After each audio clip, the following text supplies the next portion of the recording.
दिक्कालाद्यनवच्छिन्ना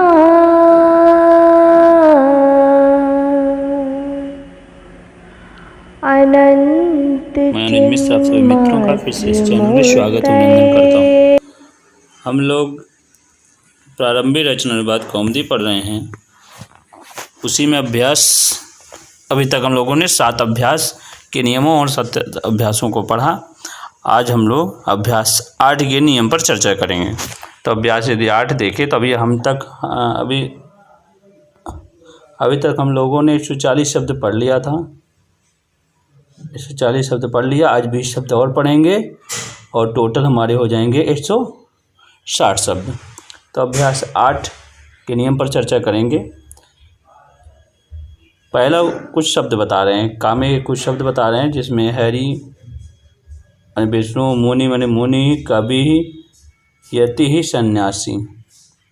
ठीक है, हरि मीन्स विष्णु, मुनि मुनि, कवि कपि, यति सन्यासी, रवि सूर्य, अग्नि आग, देखिए अग्नि आग, गिरि पहाड़, कपि बंदर, भूपति राजा। उसके बाद सेनापति ये ने ईकारांत पुल्लिंग शब्द बनाए। फिर उसके बाद ये बताया अर्थ का इन्होंने 3 अर्थ बताया। अर्थ धन प्रयोजन, फिर दंडा दंड, डंडा मीन्स डंडा, कंदुका मीन्स गेंद, प्रयोजन मीन्स प्रयोजन इत्यादि ने बताया। फिर उसके बाद ये धातु बता रहे हैं।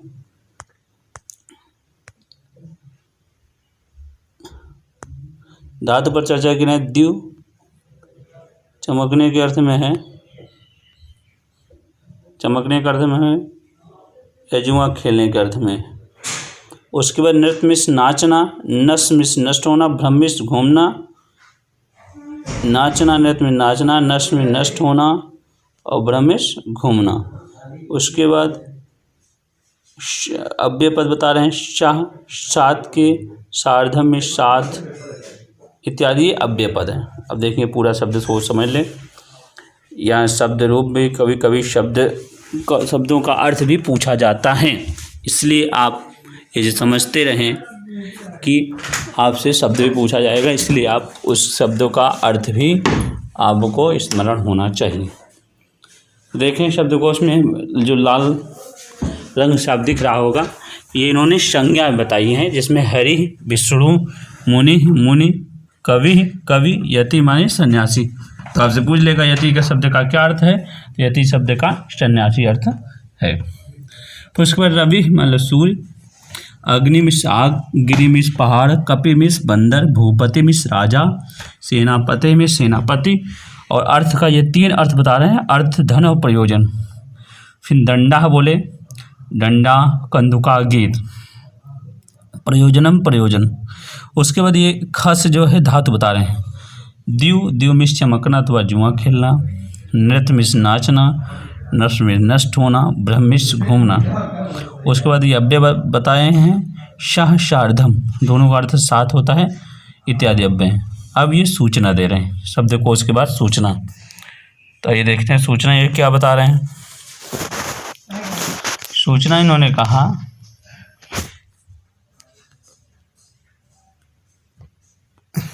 कि हरि से सेनापति हरिवत, अर्थात जो ऊपर शब्द बताए हैं, हरि से लेकर हरि, भूपति, नरपति इत्यादि जो इन्होंने शब्दों गिनाए, गिरि, कपि, रवि इत्यादि हरि के शब्द के समान चलेंगे। अब इसी में आप जो हम लोग आइए हरि शब्द देख लेते हैं।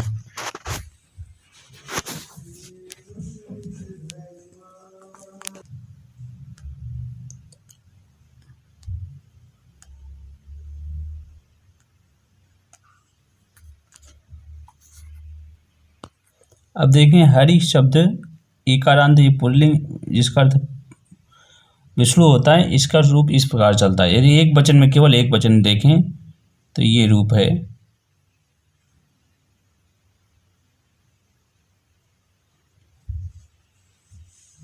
ये रूप है।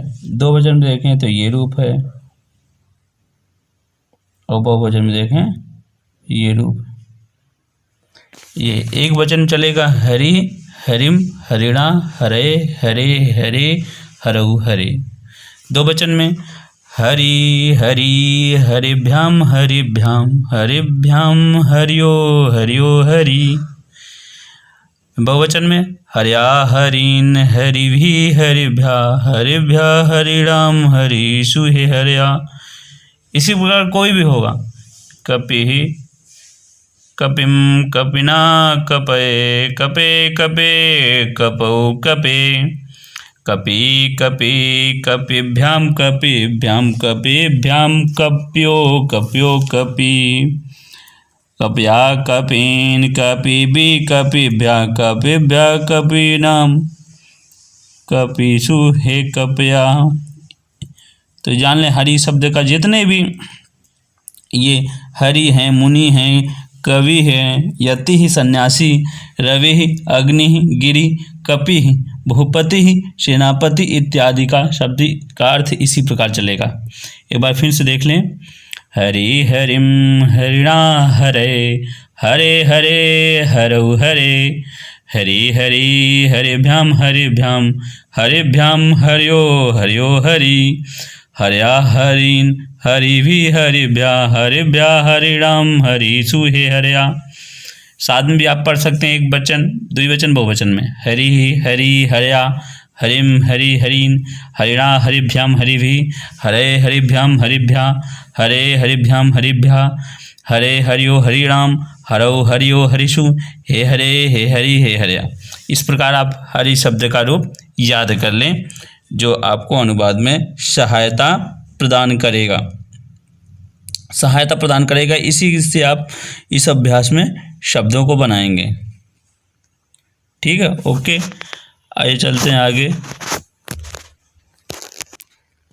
आगे आप देखेंगे तो दिव से भ्रम अर्थात दिव धातु, नृत धातु, नर्स धातु और भ्रम धातु का रूप दिव धातु के समान चलेगा। इसलिए दिवादि गण का जो दिव धातु है उसका भी आप देख लें, साथ में नृत धातु भी देख लें।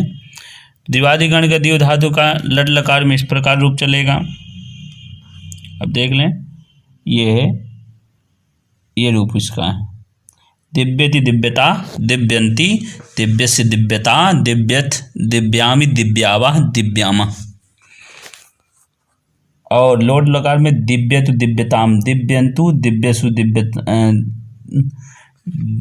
दिव्यतम दिव्य दिव्यानि दिव्यावा दिव्यामम। और नृत्य का भी उसी में आपको पढ़ना है, तो नृत्य का भी रूप देख लें लट लकार में। नृत्यति नृत्यता नृत्यंती नृत्यसि नृत्यता नृत्यथ नृत्यामि नृत्यावा नृत्यामा। और लोट में देख लें, नृत्यतु नृत्यताम नृत्यंतु नृत्य नृत्यतम नृत्यत नृत्यान नृत्याव नृत्यामा। आगे भी देख लें, लंग लकार देख ले दोनों का, और विधिलिंग लकार, क्योंकि इसमें विधिलिंग लकार पढ़ाया जाएगा। लंग लकार में है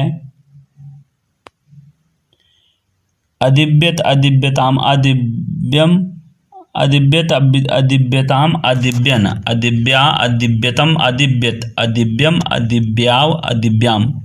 और लंग का ही जो है नृत्य धातु का भी देख लें, अनृत्यत अनृत्यताम अनृत्यत अनित्यन अनित्या अनित्यतम अनित्यत अनित्यम अनित्याव अनित्याम। विधिलिंग का भी देख लें, दिव्येत दिव्यताम दिव्येयु दिव्ये दिव्येतम दिव्येत दिव्येयम दिव्येव दिव्येम। और नृत्य का भी देख लें, नृत्येत नृत्यताम नृत्येयु नृत्ये नृत्येतम नृत्येत नृत्येयम नृत्येव नृत्येम। ये है विधिलिंग के लकार। और फिर इसी प्रकार इसी समय आप लृट का भी देख लें, देविष्यति देविष्यता देविष्यन्ति देविष्यसि देविष्यता देविष्यत देविष्यामि देविष्यावा देविष्यामा। और नृत्य का भी देख लें, नृतिष्यति नृतिप्स्यता नृतृप्स्यन्ति, नृतृप्स्यसि नृतृप्स्यता नृतृप्स्यत्, नृतृप्स्यामि नृतृप्स्याव नृतृप्स्यामः। इस प्रकार जितने भी धातु हैं इसी तरह चलेंगे। अब आइए आगे नियम पर देखते हैं, आगे नियम ये क्या कहता है।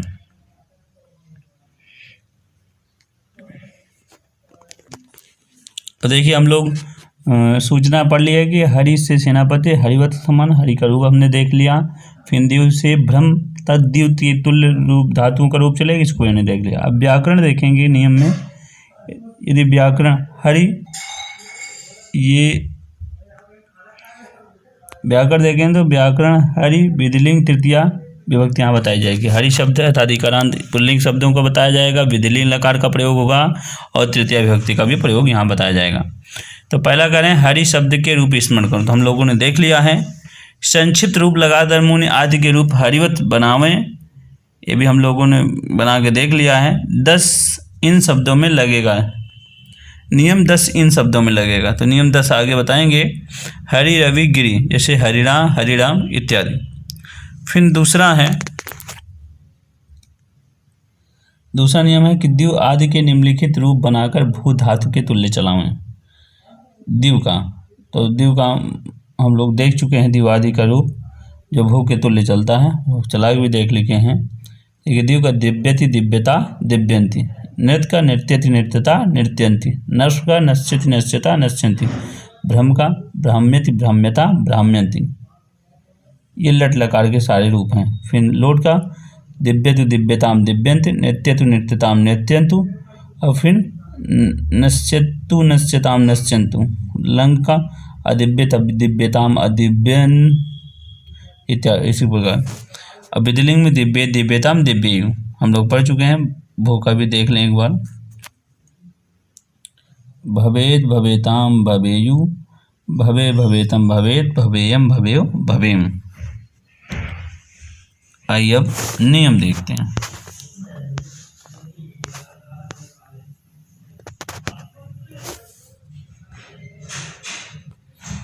नियम है 14वां है, क्या है कि कर्त कर्णयोस् तृतीय। ये हम कह रहे थे कर्ता और करण में तृतीय विभक्ति होते हैं, इन्होंने कह दिया कर्तृ कर्ता में, कर्णयोः और करण में तृतीया विभक्ति हो। करण कारक में तृतीय विभक्ति होती है और कर्मवाच्य भाववाच्य में कर्ता में भी। तो जो कर्ता में तृतीय विभक्ति कहने को कह रहे हैं वो कर्मवाच्य भाववाच्य, बाकी कर्तवाच्य में कर्ता में प्रथमा होती है, बाकी कर्मवाच्य और भाववाच्य में कर्ता में कौन सी विभक्ति होती है? तृतीया। उदाहरण दिए कंदुकेन क्रीडति, गेंद से खेलता। यहाँ खेलने में सबसे अधिक सहायता गेंद की ले रहा है, इसलिए गेंद करण कारक है और करण कारक होने के कारण इस सूत्र से कर्तृकर्णयोस् तृतीया से इसमें तृतीया विभक्ति का विधान होकर कंदुकेन बना, तृतीया विभक्ति एक वचन। और फिर दंडेन गच्छति, आगे है दंडेन, आगे जो इन्होंने लिखे हैं दंडेन गच्छति, ये यहाँ भी देखिए जाने में सबसे अधिक सहायता दंड की ले रहा है, इसलिए दंड में तृतीय विभक्ति का विधान हुआ। फिर रामेण भोजनम खादितम, राम द्वारा भोजन खाया जाता है। यहाँ देखिए खादितम ये प्रत्यांत कर्मवाच्य का सेंटेंस है, इसलिए कर्ता में यहाँ तृतीय विभक्ति लगी। किस सूत्र से? कर्तृकर्णयोस् तृतीया से। रामेण में तृतीय विभक्ति कर्ता है, तृतीय विभक्ति लगने का कारण यह है कि यह कर्मवाच्य है और कर्ता ने कर्म को भोजन को उक्त कर दिया, इसलिए भोजन में प्रथमा विभक्ति लगी और रामेण कर्ता अनुक्त हो गया, इसलिए कर्तृकर्णयोस् तृतीया से उसमें तृतीय विभक्ति लगाकर रामेण शब्द बना। इस प्रकार पूरा उदाहरण हुआ रामेण भोजनम खादितम, रामेण भोजनम खादितम। अब उसके बाद जो है आगे है नियम 14, नियम 15। नियम 15 क्या कहता है कि सायुक्ते प्रधाने, सा के योग में सायुक्त अप्रधान की, सा के योग में अप्रधान की करण संज्ञा होती है। तो उसके लिए सा के लिए उन्होंने शब्द बताया कि सा सार्धम शाकम समम, सा सार्धम शाकम समम।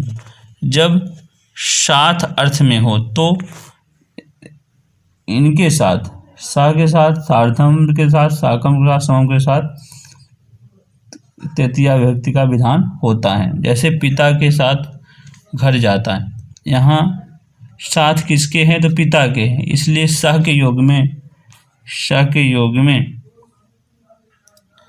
इस सह के योग में और सार्धम, साकम, समम इत्यादि के योग में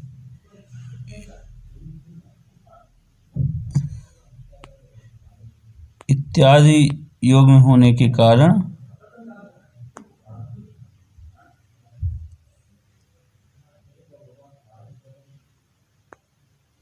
इत्यादि होने के कारण इसमें करण में क्या हुआ, तृतीया विभक्ति लगी, जनक में तृतीया विभक्ति लगी और बना उदाहरण जनकेन सह सार्धम समम समम व गृहं गच्छति। पिता के साथ घर को जाता है। क्यों इसमें पिता में तृतीया लगा? क्योंकि इसका सह सार्धम समम समम का योग है और किस सूत्र से, सायुज्य प्रधान सूत्र से इसमें तृतीया विभक्ति का विधान हुआ। आइए अगला नियम देखते हैं। अगला नियम है नियम 16। ये कहता है किम कार्यम अर्था प्रयोजनम। ये आगे जो शब्द रूप में बता रहे थे, कार्यम, अर्था, अर्थ, प्रयोजन और धन इत्यादि में बोले किम कार्यम। किम मतलब क्यों, कार्यम मिस कार्य, अर्थ मिस धन, प्रयोजन मिस कारण। चारों प्रयोजन अर्थ में हो तो भी तृतीया विभक्ति का विधान है। यदि चारों प्रयोजन में हो तो भी किसका विधान है, तृतीया विभक्ति का विधान होना चाहिए। फिर समझ लें, ये कह रहे हैं नियम 16 कह रहे हैं कि यदि किम कार्यम अर्थ प्रयोजनम इत्यादि चारों प्रयोजन अर्थ में हो, किस अर्थ में हो, प्रयोजन अर्थ में हो, तो उसमें जो है तृतीया विभक्ति का विधान होना चाहिए।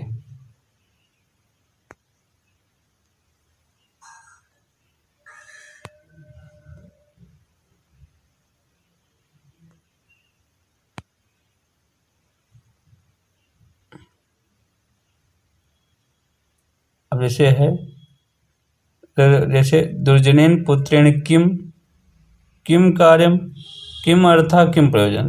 तो यहाँ किम कार्यम, किम अर्था किम प्रयोजन के कारण दुर्जन में क्या हुई, तृतीया विभक्ति का विधान हुआ। दुर्जन पुत्र से क्या लाभ या क्या प्रयोजन। क्यों? क्योंकि इसमें जो है प्रयोजन अर्थ है किम कार्यम और प्रयोजन का, इसलिए उसमें तृतीया विभक्ति हुई। तो इस वीडियो में इतना ही। नेक्स्ट वीडियो नए विषय